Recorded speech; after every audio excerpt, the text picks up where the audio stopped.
Hello दोस्तों। सोचिए, आज से लगभग 4,500 साल पहले का एक ऐसा शहर जो अपने समय से हज़ारों साल आगे था। यहाँ के लोग सिर्फ खेती ही नहीं करते थे, बल्कि वे कला और व्यापार में माहिर थे, और उनका शहर आज भी आर्कियोलॉजिस्ट को हैरान कर देता है। जी हाँ, आज हम बात करने वाले हैं हड़प्पा की, एक ऐसे प्राचीन शहर की जिसने इंसान को सिखाया कि सभ्यता कैसी होती है।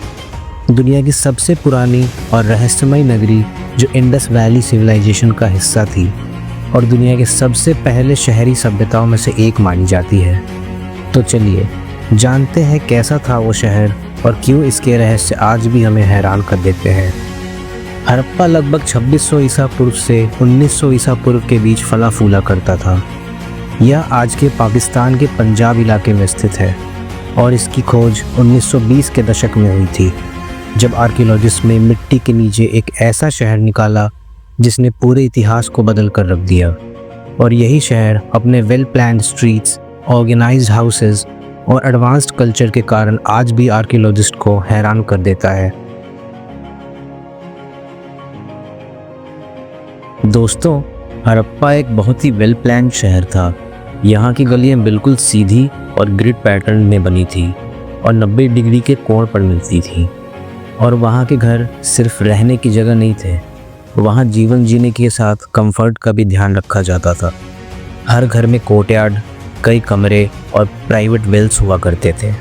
कोर्टयार्ड से घर में रोशनी और हवा आती थी, जिससे वेंटिलेशन और आराम सुनिश्चित होता था।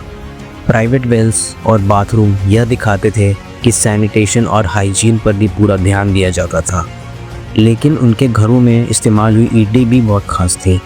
वहाँ के घर स्टैंडर्डाइज्ड बेक्ड ब्रिक्स से बनी हुई थी, यानी हर घर की ईंट एक जैसी और बिल्कुल प्रिसाइज थी।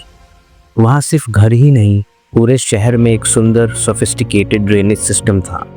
हर घर में प्राइवेट बाथरूम्स और ड्रेन्स थे जो सीधे मुख्य नालियों से जुड़ते थे। गलियों के किनारे नालियाँ बनी थीं ताकि पानी और गंदगी आसानी से बाहर निकल सके। यही नहीं, इन ड्रेन्स में स्लोप यानी ढलान भी ऐसा था कि पानी हमेशा फ्लो करता रहता था। और दोस्तों, शहर में सिर्फ घर ही नहीं बल्कि कई बड़े पब्लिक बिल्डिंग्स भी थे। इनमें बड़े ग्रीनरीज यानी अनाज भंडार शामिल थे, जहां पूरे शहर के लिए खाना संग्रहित किया जाता था। इसके अलावा कुछ असेंबली हॉल्स भी थे जहां लोग मिलते, व्यापार करते और शहर के कामकाज के लिए योजना बनाते थे। मतलब सिर्फ रहने के लिए एक घर ही नहीं बल्कि पूरे शहर में एक स्ट्रक्चर्ड और वेल ऑर्गेनाइज्ड सिविक सिस्टम मौजूद था, जो हर एक्टिविटी और ज़रूरत को ईजिली और सिस्टमैटिकली मैनेज करता था।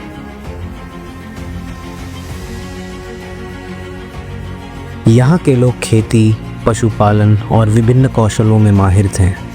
मतलब सिर्फ खाना उगाना ही नहीं बल्कि वे अपने जीवन को व्यवस्थित और सस्टेनेबल बनाने का तरीका जानते थे। खेती में वे गेहूँ, जौ और मटर जैसी फसलें उगाते थे।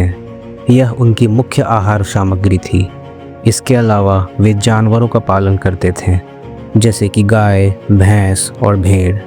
ये डोमेस्टिकेटेड एनिमल्स केवल भोजन के लिए ही नहीं बल्कि खेती में मदद, दूध और अन्य चीज़ों के लिए भी इस्तेमाल होते थे। इससे उनके जीवन में स्थिरता और रिसोर्सफुलनेस आती थी। इसके अलावा हड़प्पा के लोग कारीगर और शिल्पकार भी थे।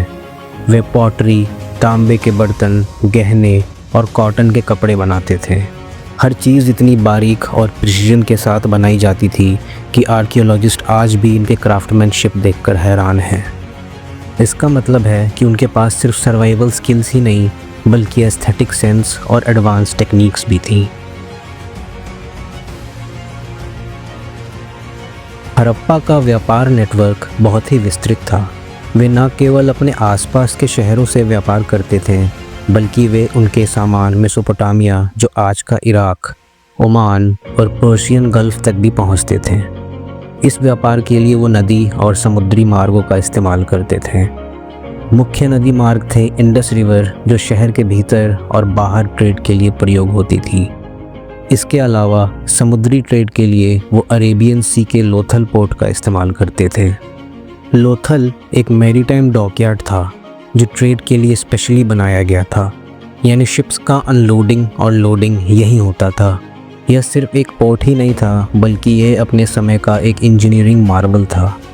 इसका डॉकयार्ड ऐसा बनाया गया था कि यहाँ टाइडल फ्लक्चुएशंस यानी पानी का लेवल कम या ज़्यादा होना, इसके बावजूद शिप्स यहाँ आसानी से लोड और अनलोड हो सकते थे। उनके ट्रेड आइटम्स में beads, shells, cotton textiles, pottery और ब्रॉन्ज के सामान शामिल थे। उनके पास स्टैंडर्डाइज्ड वेट्स और मेजर्स भी थे ताकि व्यापार में कोई कन्फ्यूजन या बेईमानी ना हो सके। यहाँ के व्यापारी ट्रेड को सिक्योर और ऑथेंटिकेटेड बनाने के लिए सील्स और कुछ मोहरों का इस्तेमाल करते थे।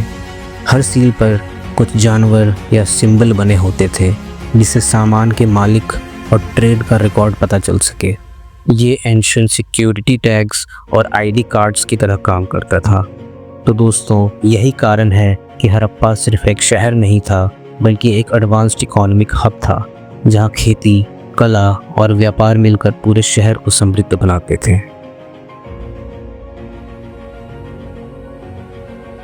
हड़प्पा के लोग अपने जीवन में पूजा, रिचुअल्स और कम्युनिटी एक्टिविटीज़ को बहुत महत्व देते थे। इसके प्रमाण हमें उनके शहर की स्थापत्य कला और आर्टिफैक्ट्स में मिलते हैं। इनमें सबसे प्रसिद्ध है ग्रेट बाथ, एक बड़ा सार्वजनिक जलाशय। इसे शायद धार्मिक प्यूरिफिकेशन, जल आधारित पूजा या किसी कम्युनल रिचुअल के लिए इस्तेमाल किया जाता था। इसके अलावा आर्कियोलॉजिस्ट ने डांसिंग गर्ल्स, प्रीस्ट और जानवरों की मूर्तियां भी खोजी हैं। ये मूर्तियां उनके कला और क्राफ्टमैनशिप की उन्नत क्षमता को दिखाती है। अब आप सभी के लिए एक सवाल, क्या आप जानते हैं दुनिया का पहला फ्लश टॉयलेट कहाँ पाया गया था? अपने जवाब कमेंट्स में लिखें। लेकिन दोस्तों, इस शानदार सभ्यता की कहानी भी धीरे धीरे ख़त्म होने लगी। लगभग 1900 ईसा पूर्व के आसपास हड़प्पा धीरे धीरे डिक्लाइन होने लगा। अब आप सोच रहे होंगे ऐसा क्यों हुआ? इसके पीछे कई कारण थे। सबसे बड़ी वजह क्लाइमेट चेंज और नदियों का मार्ग बदल जाना था। इंडस और घग्गर नदियाँ फ्लड्स और ड्राउट्स का सामना करती थीं, जिससे खेती और रोज़मर्रा का जीवन प्रभावित हुआ। दूसरी वजह ट्रेड डिक्लाइन थी। जब मेसोपोटामिया और अन्य दूरस्थ शहरों के व्यापार कम हुआ तो शहर की इकोनॉमी पर असर पड़ा। मतलब प्राकृतिक परिस्थितियाँ और आर्थिक सामाजिक कारणों की वजह से ये सभ्यता धीरे धीरे ख़त्म हो गई और लोग अपने शहर को छोड़कर कहीं और चले गए।